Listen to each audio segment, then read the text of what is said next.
এবার ওর একটা ব্যবস্থা করতেই হবে। না, জুতা পায়ে মসজিদের ভিতরে যাওয়া ঠিক হবে না।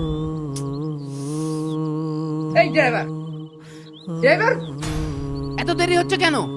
আমি যে তোকে এতক্ষণ ধরে ডাকছি, তুই কি আমার কথা শুনতে পাচ্ছিস না? স্যার আমাকে তো আসতে দিচ্ছে না। কার এত বড় সাহস যে তোমাকে ভিতর থেকে আসতে দিচ্ছে না? স্যার যিনি আপনাকে মসজিদে ঢুকতে দিচ্ছে না তিনি আমাকে বাহির হতে দিচ্ছে না। আজকে থেকে ইনশাআল্লাহ সালাত কাজা করব না। দৈনিক 5 ওয়াক্ত সালাত আল্লাহ তাআলা আমাদের উপর ফরজ করেছেন।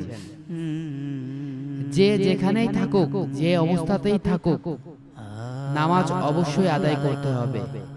কেউ অসুস্থ হলে কিংবা যানবাহনে থাকলেও জাহান্নামীদের জিজ্ঞাসা করা হবে, তোমরা কেন সাকার নামক জাহান্নামে এসেছো?